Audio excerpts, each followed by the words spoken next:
Jon Wolf, The Daily Show hosting audition, take one. Tonight, why can't you hear pterodactyls go to the bathroom? Because the P is silent. And how many South Americans does it take to screw in a light bulb? A Brazilian. Later, Cut. Too stupid. Really? Because those are great jokes. If you're in 4th grade, kick it up a few notches. Jon Wolf, The Daily Show hosting audition, take 2. Tonight, the foundation of historical materialism. We're dealing with a philosophical critique of political economy because the basic categories of Marxist theory arise out of his empathetic confrontation with the philosophy of Hegel, e.g. labor, objectification, alienation, supersession... Cut. You didn't let me get to the punchline. There's a huge payoff coming here. No one cares. Jon Wolf, The Daily Show hosting audition, take 3. Quick story. Last weekend, I was spending time with my niece. So we go to the park, and it's, swings and the jungle gym, and I'm thinking, I'm getting too old for this. Anyway, she's going to help me hang some curtains in my apartment, but she got distracted by her toys, and before you know it, her mom picks her up, and I'm trying to figure out what to have for dinner. Is there anything good on TV? Cut. What? This seems like a boring story with no actual point. What do you people want from me? Keep it tight and make it funny and news-oriented in a personal way. Jon Wolf, take 4. Vegetable oil. That's it? It was all I could think of. Have you ever seen Jon Stewart? Who's he? Well, that explains a lot. On the show today, how does the world not get worse without Jon Stewart on The Daily Show? Also, 2 aging icons, Annie Lennox and Joni Mitchell, put the music world to shame. And now, back from a night of drinking with Ruth Bader Ginsburg, Colin McEnroe. Yes, Ruth Bader Ginsburg is now explaining her sleepiness at the president's address and the fact that she was not, as she put it, not entirely sober. How else would you get through life as a U.S. Supreme Court justice anyway? I mean, I wouldn't be either. All right, so that's not what we're talking about today. First of all, joining us from Trinity College, Professor Irene Papoulis, from the world of music and producing and everything else, Professor Jim Chapdelaine, and from The Cut, a magazine for the angry and disenchanted, but also very hopeful young adults of Connecticut, Professor Teresa Kramer. So with all these professors here, we are going to talk a little bit about Jon Stewart at the beginning. Maybe say goodbye to David Carr. I mean, he meant something to all of us, too, although obviously there's been a long, long day of public radio talk about David Carr and about Jon Stewart, for that matter. In our second segment, we got kind of interested in 2, I guess it's fair to say, aging music icons. Annie Lennox, who's my age, and who's my age and Jim's age, and Joni Mitchell is a little bit older than that. But both of them kind of still making their mark in really interesting ways. So we'll talk about that if there's time. We might also talk about candy hearts for Valentine. You know, those little, what are they called? They're just called candy hearts, right? I think so. Or right. sometimes Braces, message breakers. hearts. I challenged everybody on the show to come up with one thing to put on a 2015 candy heart. I don't know if they came up with anything. We'll find out. And you can participate too. I mean, there's no prizes or anything. We're in pledge drive mode, so we're not giving things, unless you give us stuff. All right, so time to begin. So Jon Stewart, and, I just want to say for starters that Jon Stewart, he so much has his stamp on this era that when we started The Nose, I mean, I think for the first 2 months, it was almost impossible to do The Nose without playing a clip of Jon Stewart, because whatever we wanted to talk about, he'd already gotten there. He or Colbert had gotten there and had this incredibly crafty, funny take on it. And I finally just sort of said, we're not doing that anymore because it's just repeating the very good work of these people. But I do feel as though this guy built something that kind of didn't exist before he built it. I mean, it is, in fact, a style of humor and a style of television programming which may have precedence, but nothing really anywhere near as good. So we obviously feel his loss. Does anybody feel like there's any way that this could be good or okay or just time? Or does anybody not feel an aching, gaping wound? I'm looking over at you. Yeah. Well, so I didn't feel that way when I first heard the news. I was very sad that he was going. And then last night I watched a couple of this week's episodes, and I was just like, you know what? I'm not laughing nearly as hard as I laugh at John Oliver when I watch it. And so I was thinking maybe it is time to give someone else a chance. Yeah, I think that too. By the way, if you want to chime in about this, 860-275-7266. We're even going to speculate on who actually that other person could be. Or maybe it's going to be other people. Maybe there are going to be lots of offshoots. 860-275-7266. You may tweet at us at WNPR Colin. So, Jim Chapdelaine, I'll let you react any way you want to about this. I mean, what are your thoughts on letting go of Jon Stewart? I don't want to let go, but I will let go. I think, every now and then you find this sort of iconoclastic guy. I think David Letterman was one who sort of broke late night TV, then fixed it, and then Jon Stewart came and sort of created a whole new type of media real estate, and that's been populated like by John Oliver and recently my new Twitter friend Larry Wilmore, who is basically, I think, kind of doing the nose every night and very effectively. But he's certainly been the springboard for an enormous amount of talent, and I don't know if you could find another center like the creamy nougat center that is Jon Stewart to that show. I don't know how you do it because there's a lot of satellites that are awesome, but who can make it all coalesce like he can? You know, Irene, one of the truisms, one of the things that gets said a lot is that, particularly for the generation of students that you've been teaching over the last however many years at Trinity, you know, he's been sort of become a kind of primary news source, which I'm sure is true for an awful lot of people who are now in their 20s. But I think what's amazing, there's a Pulitzer that they give in a category. There's a Pulitzer category called explanatory journalism, and it doesn't exactly mean what Jon Stewart does. But I almost feel like he should have gotten it one year because it just isn't that unusual for me to be sitting. I mean, I'm in the news business. I'm a journalist. For me to be sitting there watching him and have him, talk about something I didn't know about, something kind of important that I didn't know about. I can give an example of that even. Explain a complicated thing extraordinarily well, much better than anybody else I can think of. And then, and then sort of also, because of who he is, point some fingers and say, and so here's this thing you didn't know about. Here are some of the aspects of it, and here's who screwed it up. And to me, there's really never been anybody who could do that except for, of course, his offshoot, Colbert, who could do that as well. Right, and also he can be funny at the same time. Very funny. And so I was thinking that he's on two cutting edges. You know, one is being funny, and on the other side, caring about the news, and most people are more one or the other. And so sometimes he would sort of lean back and forth on either side of the nose of that line. So maybe sometimes when Teresa didn't think he was as funny, maybe he was going a little bit too far for your taste over into the really caring about the news. But he really cared about it. It's not just that he was talking about it, as so many comedians can do. You feel, and there are certain ways that he demonstrated on the show, that he really, really, really cared about what was going on. And, even just the fact that he made that movie that he made, and who knows what he's going to do now. But it probably, involves his actual caring. And so going along with that, for me, is the edge between cynicism and earnestness. He's earnest enough. He's cynical, but he's not so cynical that he goes over the edge. He sort of has earnestness pulling him back in the other direction. But I definitely think, so many of my students say they got all their news from him, and maybe it's not such a bad place.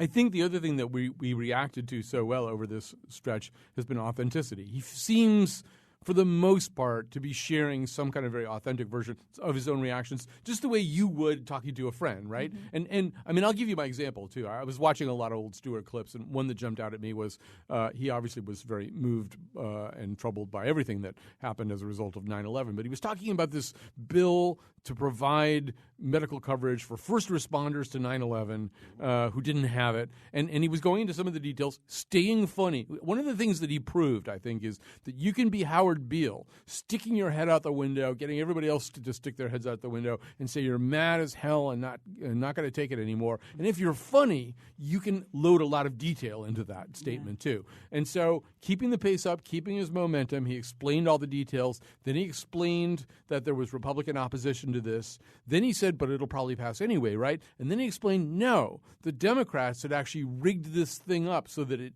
was an unusual format that needed a 2/3 vote because there were things that they didn't want to deal with in this bill, that they didn't want to talk about. So after eviscerating the Republicans, tearing them apart, he showed that the Democrats were complicit in this. And he showed it in a way that I think almost anybody could understand. And I can't think of another person who could do that and entertain us as much at the same time. Mm-hmm. Definitely not when he first started. I mean, now I think John Oliver takes that to a whole nother level because he just grabs that one subject and takes it on for 15 minutes or however long that goes on for.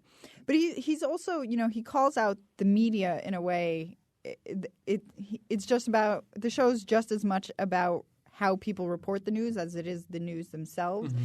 And there's a reason people watch Fox News. They want commentary. They want you to tell them what to think. But Jon Stewart's doing it and being funny and not lying to people. So, he's actually using actual facts. So I think that's part of his success. John Oliver has an entire week to sort of prepare the long arc that he has, which is fantastic. I love what he's doing.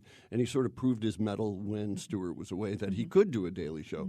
I almost wouldn't be surprised to see him come back, but it must be really fun for him to be on HBO where he can use any language that he wants and go as long as he wants on any particular topic. And I don't know. I've been thinking about John Oliver versus Jon Stewart. And I mean, I like them both too, but I feel like Jon Stewart is better for that job. And why do I think that? And I think it sort of has something to do with his personality. Like it's just the charm. Is it charm? Is it the personal charm? I mean, John Oliver's charming too, but I feel like he's invested.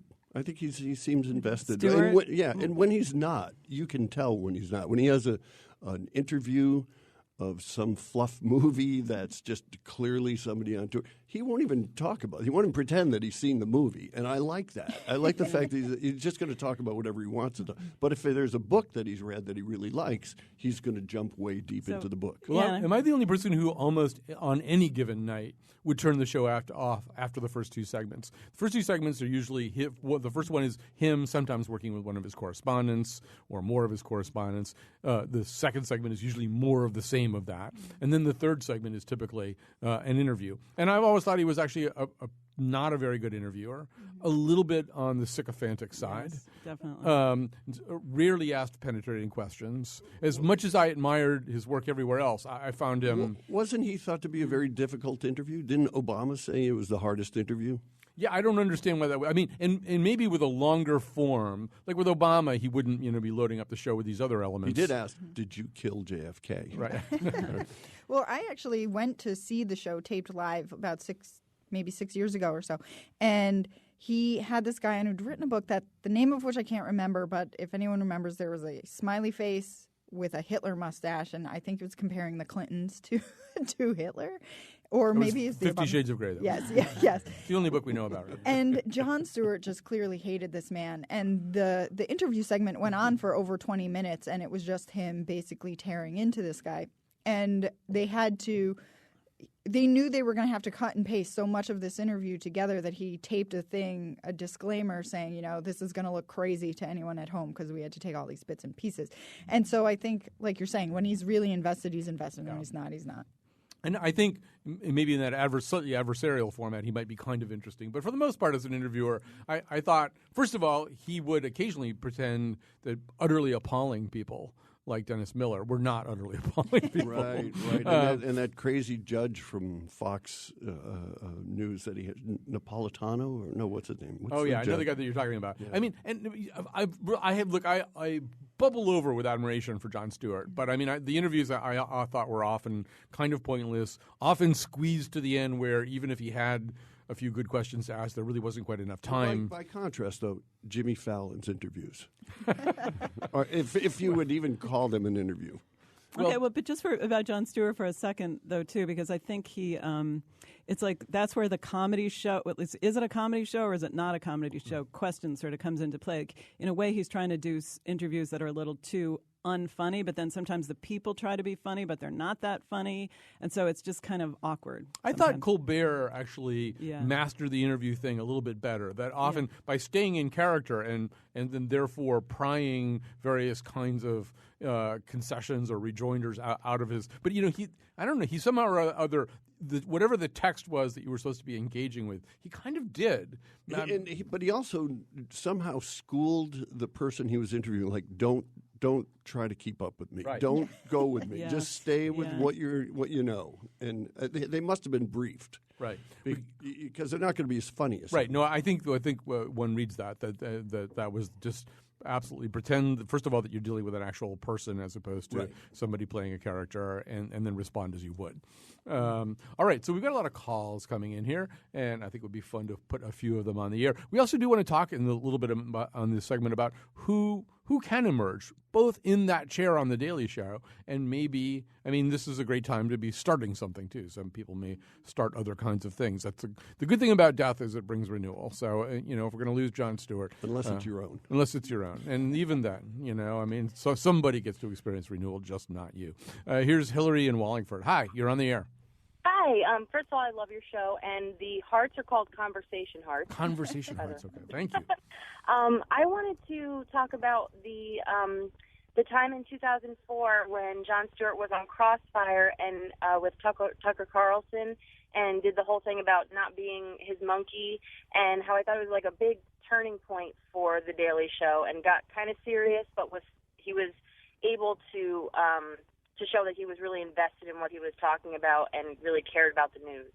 Yeah, I think in the minority about that, but does anybody else want to talk? I mean, I'm assuming there are other people who Wait, remember why that. are you in the minority about it? I'm in the minority about it just because I actually sort of thought it was sort of bad for him. Well, it's a little grandstandy. Right. If you're going to go on somebody's show, I don't think you can go on somebody's show for the purpose of objecting to everything that they do. And he did do the little dodge there where he said, I mean, one of his bailouts was, and this was brought up in a piece, I think, from Slate, Teresa, that you sent around this week, I'm a comedian.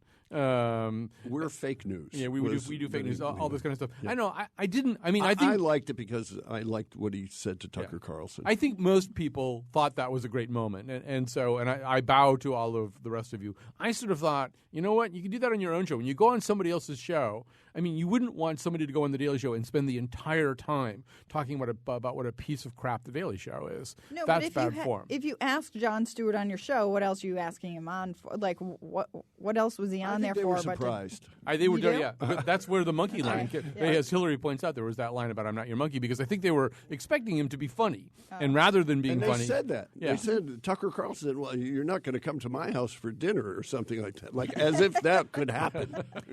I'd love to see that dinner. But he thought this was the one time he could really do something, really make some kind of a point on that show, and he did it. And now we're still talking about it all these years later. yeah. So I guess I'm in the majority. And it was his chance to, not be preaching to his choir, because the people who are watching him every night probably agree with him. Probably, maybe not. I think there's probably some people now who just watch him because they know they have to, somewhere some conservative politician is watching him because they know they're going to get skewered. But yeah, go ahead. Finish your thought. No, that's okay. That's it? Yeah. You refuse to finish your thought? Yeah. All right, I've got a few calls coming in. I want to put a few people on there. Here's Brian in West Hartford. Hi, Brian. Hi. Just to revisit some of the past, I mean, Jon Stewart had a late-night show. It was canceled, and he took over Craig Kilborn's show in The Daily Show. Now, I don't dispute that it's a very different show under Jon Stewart, but it was a placeholder that Jon Stewart was able to take. It had already established this thing of making fun of how the news is delivered. That wasn't his trope. That was something he inherited, and maybe he emancipated it. But I guess I'm wondering, perhaps The Daily Show as a placeholder, maybe it's strong enough to survive without him, or maybe this has run its course. There are offshoots like Wait, Don't Tell Me, is sort of a Daily Show-esque offshoot. Maybe there's a new thing. I liked the Craig Kilborn Daily Show. It was much more absurdist. It wasn't trying to be that relevant. Obviously, Stewart took it in a different direction. So my question to you guys is it going to go in a different direction, or is that over? Is that mission of Jon Stewart's over? Maybe we're in a new place, and we need to find out what that is. Well, actually, I should let the panelists answer. I saw an interview with Jason Jones this morning, who was saying that the show is much more than just Jon Stewart, and this may be him lobbying for the seat. I don't know, but he was saying, there's so much work that goes into this, and so many people who are watching Fox News for 24 hours a day that their eyes are falling out, and scanning the media, that maybe it can continue the way it is with somebody plugging in and just swerving it in the direction of their personality.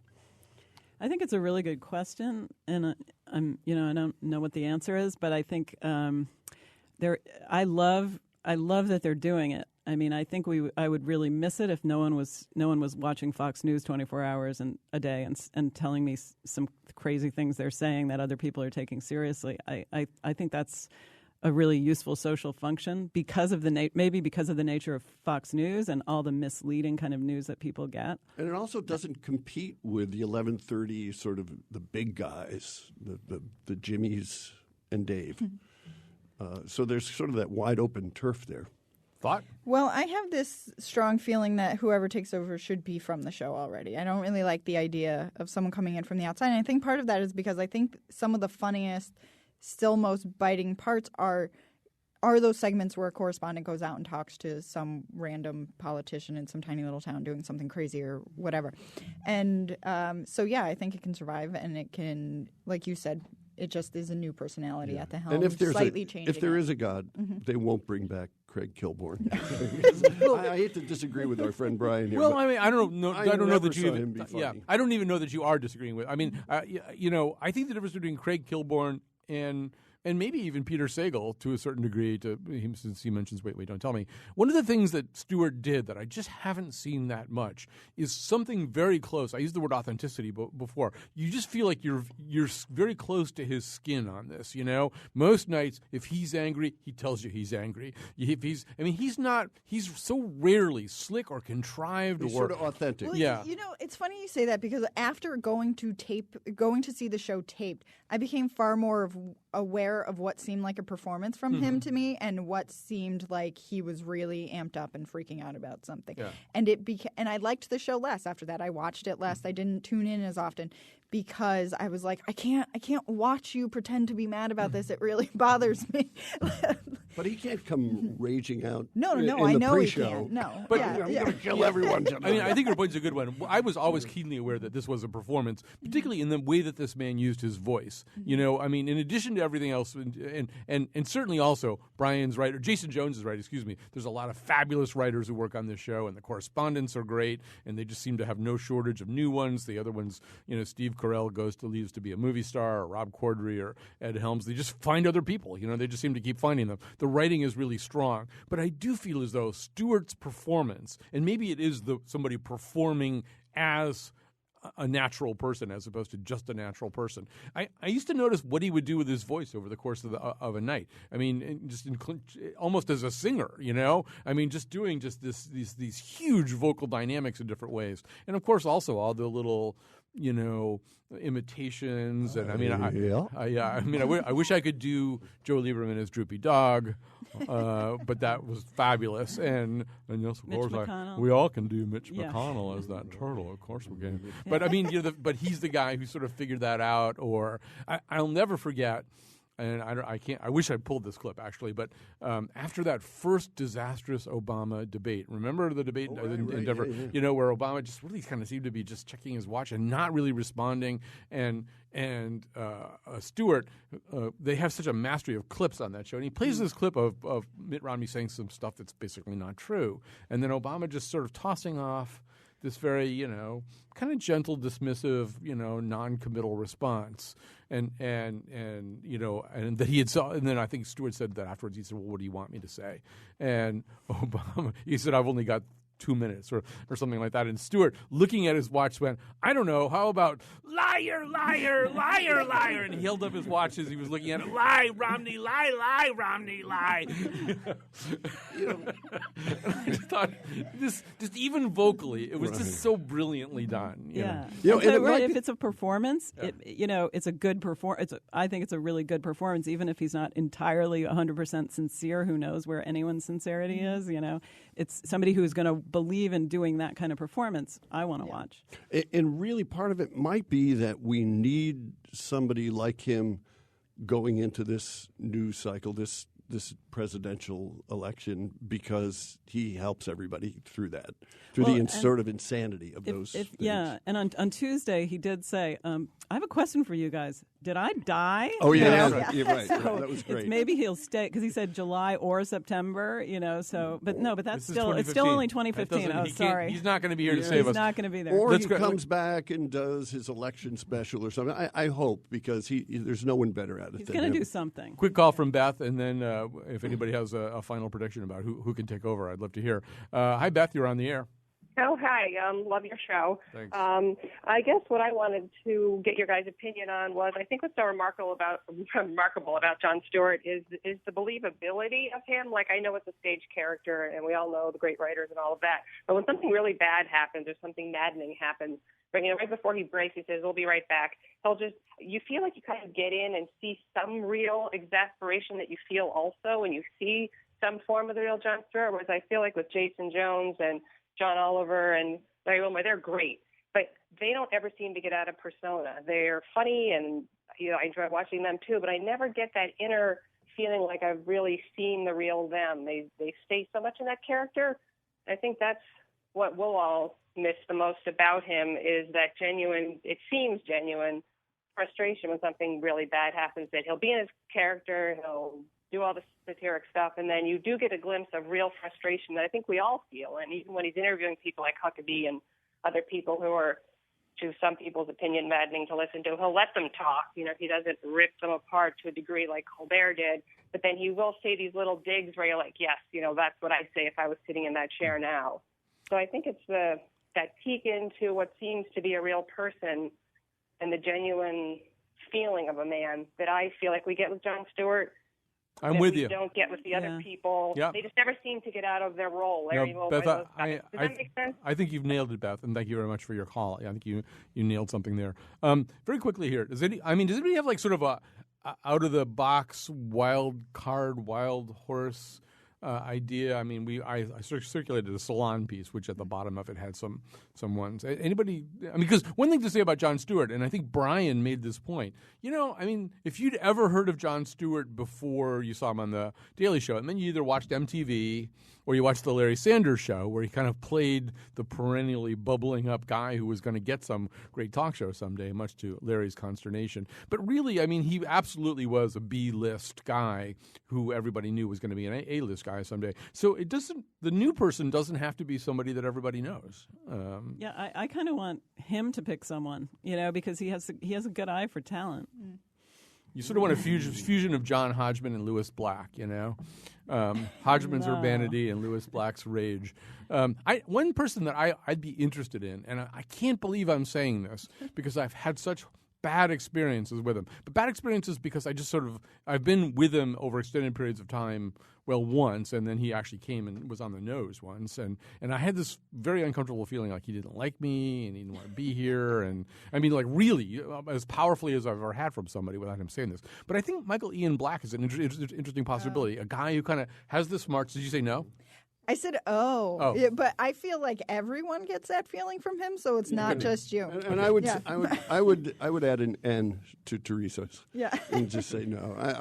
There's something a little bit too self-referencing and dark about that guy.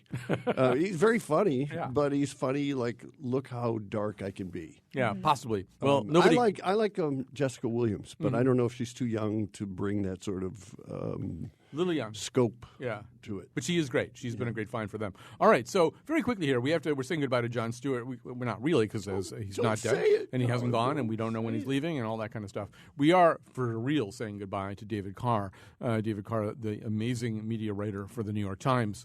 And apropos of that, well, first of all, he appears very prominently. He became kind of the star of this documentary called Page One, Inside Look at the New York Times. And that's when you really, really get to know him if you saw this movie. But one of the things they did in the movie was play this clip of his appearance on Colbert. Now, you've got a quite interesting biography that you outline here in this book. You are a former crack addict, and you are a reporter for the New York Times. Which of these two do you think is more damaging to society? I don't think that's really a tough call. I mean, journalism, if it's practiced appropriately, is a civic good. Informs the public about things that are going on. Using crack cocaine is an idiotic activity that will eventually result in mania and death. So, not even close, I guess. All right. So you haven't read the editorial page of the New York Times lately? So Colbert staying in character. I mean, I don't know how big a hero Carr was to. I mean, I'm partly in the newspaper business, so I thought he walked on water. Was he? Did he loom large for any of you? Or Page One. The first when I saw this morning, that was where I came to know of him as a figure, and the first thing I thought of was him like tearing into the guys from Vice because it made me laugh so hard. I mean. It's funny because he would have been a great replacement for Jon Stewart, right? Because he was funny and he was personable and he was super smart and had no fear. I had the same thought today that, I mean, I don't know that it would have worked, but it was sort of an interesting thing to think about. Anybody else with the David Carr? I think it's interesting that during this weird time at the New York Times where they're sort of booting out anybody who's not a name who makes over X amount of dollars and filling it with young, eager employees, that he retained this sort of Midwesterner, tell it like it is kind of persona in the face of some of their name brands like David Brooks or Ross do that or don't that. Well, also, I mean, I think, during this time one of the, I guess maybe the last piece of his that ran in real time was his piece talking about Brian Williams and Jon Stewart, right, and contrasting the sort of their two states. And you realize that, I mean, I was waiting for the David Carr piece about this. I knew it was coming. It would come. Well, he was all over the news earlier this week. Right. He was on every show giving his opinion about this. I mean, he became sort of a period at the end of one of the best David Carr sentences, which was This Week in News. Yeah, I used to never pay much attention to the business section, but that Monday column is so good. And it was like, it's only recently that I discovered it. It's like every Monday, something to look forward in the business section, and now it's gone. All right, we have to break. I'm in a lot of trouble here. So we'll break, and we'll come back.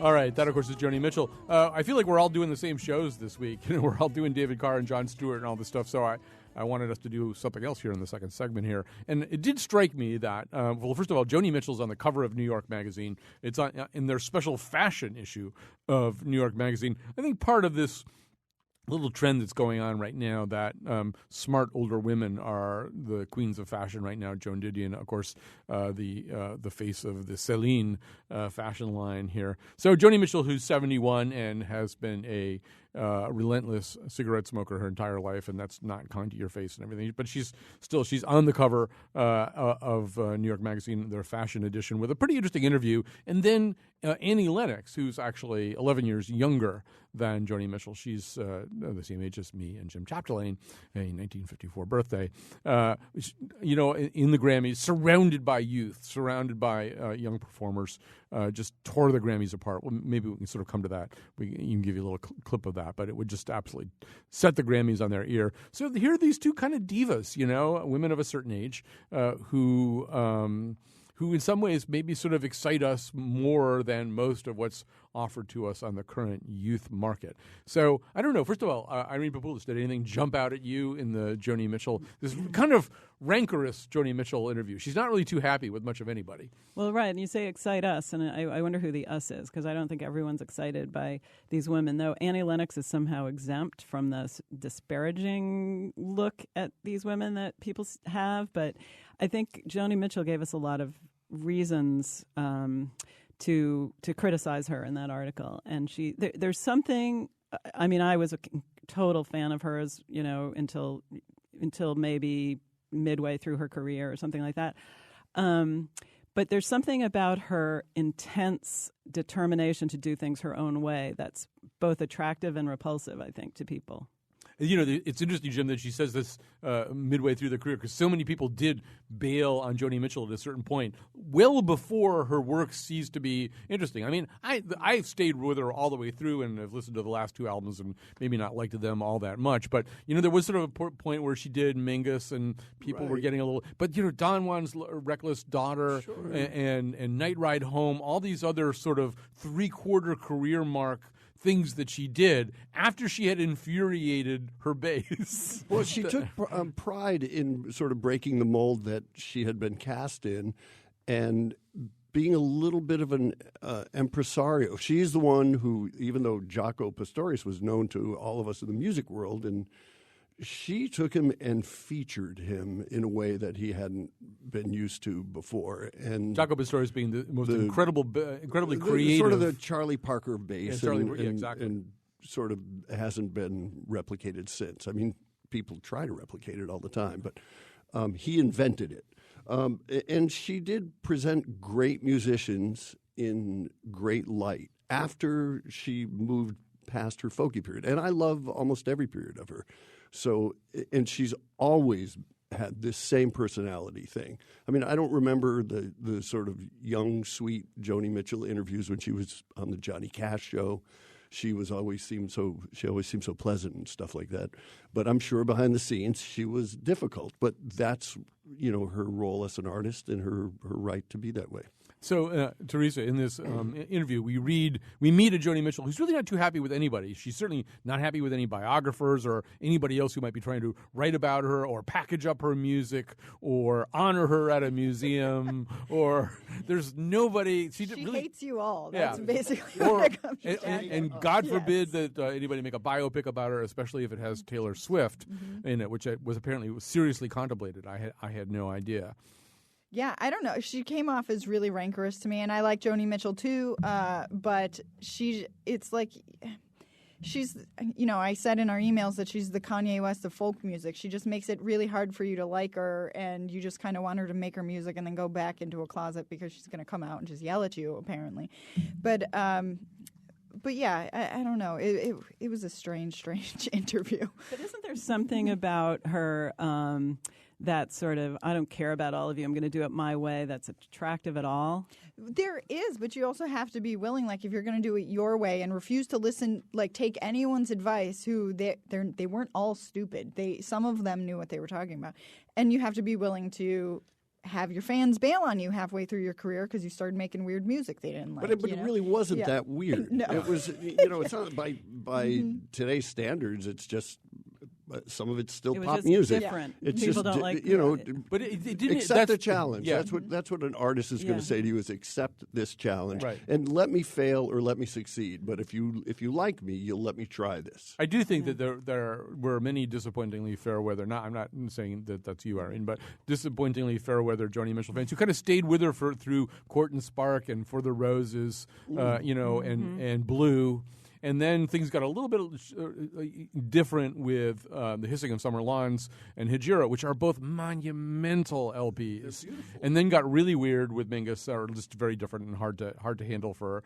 But, she came back with all this other stuff, and her audience wasn't around anymore. And I do think that is really sad. There was one line that jumped out at one of you here. I can't remember who singled it out. But Joni was claiming anyway to have heard a record company executive being interviewed on the radio, and the record company executive basically admitting that they're not even in the market for gigantic, titanic talent anymore. What they want is a look and somebody who's willing to cooperate. A certain look and somebody who's willing. Were you the one who flagged that? Yeah. And in a way that connects to the Jon Stewart discussion, it's sort of, at least for me, in the sense that you want, there's something, just a look and a willingness to compromise is what so many people have, and that's the opposite of really being who you are in some kind of intense, personal, authentic or earnest way. Maybe the difference between art and ambition. Like they just want somebody who's ambitious. Yeah, right. But there's always been this veneer of pop music since, Frankie Avalon or whoever, how far back you want to go, that's always been a little bit silly and appeals to teens and was there for us, whether it's the 1910 Fruit Gum Company. But then underneath that was Miles Davis and Joni Mitchell and people who were just moving the boulder. Yeah, and now it's D'Angelo or something with somebody equally uncooperative. Now it's Beck. It's Beck, D'Angelo and Beck. And Beck got the Grammy. One of the things that did jump out in this essay is something I've been following for a long time. Joni Mitchell's had a lifetime of actually very poor health, which she's, of course, dealt with very cannily by becoming one of the most inveterate cigarette smokers who ever lived. But she's had polio, scarlet fever, dengue, abscessed ovaries. This is all according to the article. And this is something I had been aware of. She now suffers from something called Morgellons syndrome. which she describes as a, quote, weird, incurable disease that seems like it's from outer space, which doctors find mysterious, which is to put it mildly, and which Mitchell has described this way: fibers in a variety of colors protrude out of my skin like mushrooms after a rainstorm. They cannot be forensically identified as animal, vegetable, or mineral. So, setting aside the fact that this sounds like something out of a Jeff Vandermeer novel. And how could somebody be not be animal, vegetable, or mineral? Isn't everything one of those things? I know, but I think unless it's imaginary. It's a "They Might Be Giants" song, I think. Yeah. Well, I read it because I did some reading up on Morgellons after she said this, and it somewhere, it may have been the CDC, says these fibers tend to be something like 90% cotton when they. Which what? I don't. Yeah. I don't mean to be laughing, but I mean the CDC also basically believes that this may not be a real disease. Yes, right? they basically think that it's kind of what's the other 10%? That it's somatic. Basically, that people have some underlying mental illness that results in this. But that's a big difference. In a physical. That's disease. a big difference. Yeah. Saying It's still cotton comes out of your skin versus saying it's imaginary. Which is it? Yeah. Well, they're not saying it's imaginary. They're saying that if you treat whatever underlying mental illness might be there, that these things are probably going to go away because you're manifesting them in yourself. And you should probably wear a blend. Right. Yeah. So somebody who's maybe dealing with the aging process a little bit more gracefully, although Joni in her own way, I mean, I think uncompromising as she is Annie Lennox. We don't have a lot of time to talk about this. Maybe we'll go out of this segment with her singing at the Grammys. But how many of you either watched the Grammys or kind of came back to? You were watching the Grammys, right? Yeah. And this really was kind of a moment, right? It was, very much of a moment. I mean, when she came out, the whole song changed, the energy of the whole song, even though I like that song a lot. But she really sort of embodied that song in a way that Hozier doesn't really seem to exactly embody it as much as she did anyway. And her way of being sexy it's like she is her age and she's also sexy at the same time, which is so great. My wife said, "Oh my God, that's Annie Lennox. How old is she?" And I said, "She's my age." And immediately I could see my wife try to vacuum those words back into her mouth as quickly as possible, but they wouldn't, and I'm not going to let her forget about it. In fact, I'm bringing it up right here. Well, I mean, as a musician, you're probably aware, my sense has always been that Annie Lennox is a singer that other singers get very excited about, that the Linda Ronstadts of this world have said repeatedly over the years, why don't people pay even more attention to this woman? Well, first of all, she's a true singer. She's a musician. So she's not concerned with dancing. She's not auto-tuning anything. She's out there just delivering and singing from her heart. And I think a lot of that show is driven by publicists and publishing, where you're seeing suddenly Paul McCartney is playing rhythm guitar for Kanye West, who's singing. Who's not even and he's singing through an auto-tuned microphone. And I know that's cool and everything, but that's strictly a publishing move. That's so everyone could get a bunch of dollars. It's the epitome of just a look and a willingness to compromise. Right. That's a cynical thing right there. But her coming out and I also thought ELO was great. I thought the older performers were much more I never exciting. thought I would be so grateful for ELO. I know. That said something very alarming to me. You get the last word if you want one. Well, I was thinking about, Annie Lennox is great, and she's done, and I was like, it's really unfair to compare Meghan Trainor because Meghan Trainor's going to be gone in 5 years, right? And not so sure. Yeah. But just by being an older performer on the Grammys means you've made it through like 40 years, and everybody loves you, and you're not going anywhere. Right. All right, we'll go out with Annie Lennox singing Screaming Jay Hawkins' song from 1956. Because you're mine, yeah.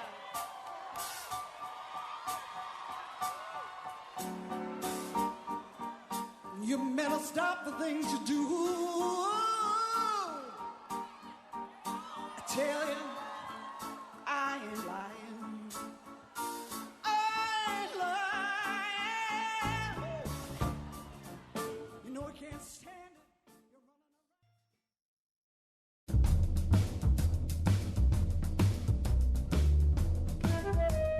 Now they won't come off.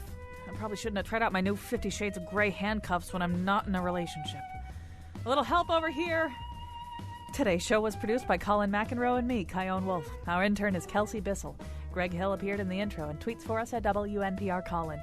The part of Bill Curry was played by Samantha Bee.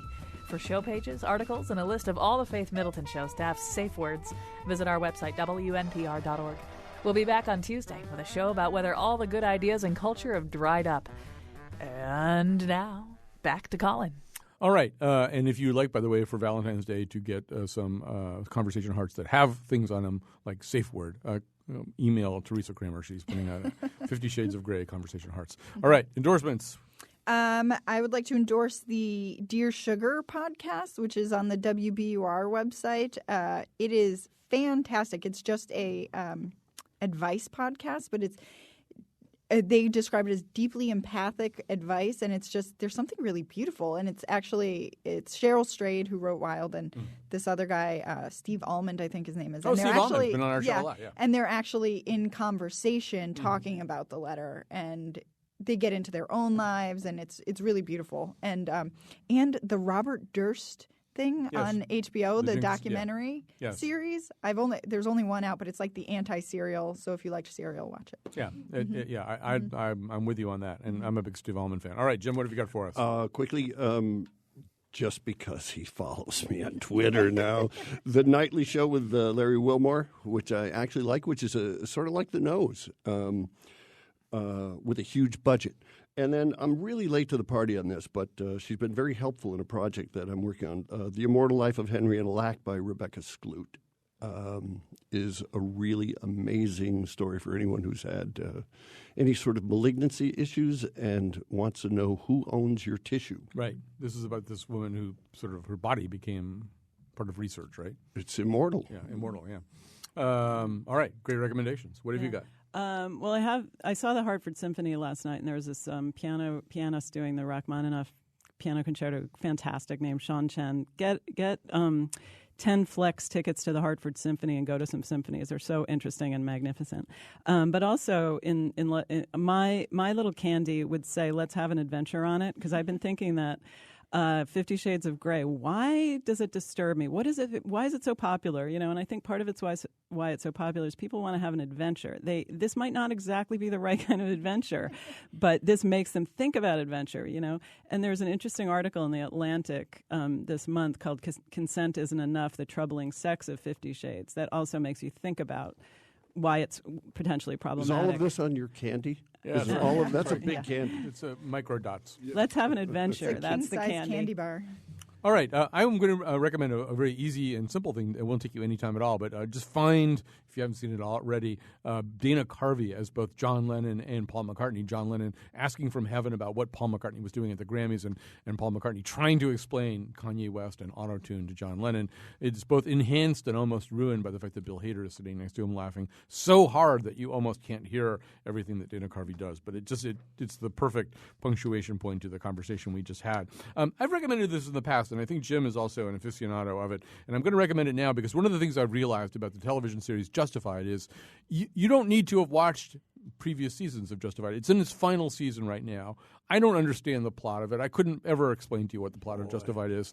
But it has actors doing their best work, whether it's Timothy Olyphant or Walton Goggins, who plays Boyd, or Mary Steenburgen, who is fabulous this season as Catherine. These are actors that you may know, McKelty Williamson, from other stuff, but they're doing their best work in this with this over-the-top writing, over-the-top acting. I mean, all the stops are pulled out. Shakespearean. The dialogue is tremendous. I couldn't possibly summarize the plot to you if I wanted to, except that lots of people are trying to corner various kinds of drug markets and real estate markets for drugs, and Raylan Givens is trying to stop them.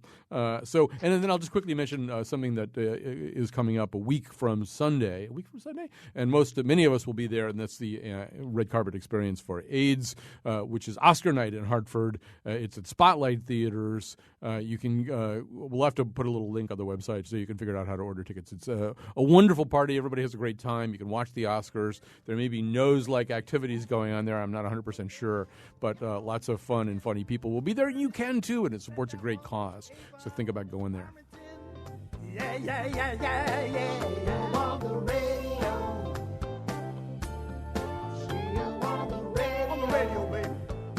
You me talking, laughing down on college acting roll. Sweetie, you know how you told me you had a dream that I gave you a diamond ring for Valentine's Day? Yes. And I told you that I'd take you out and tell you what that dream meant? Yes.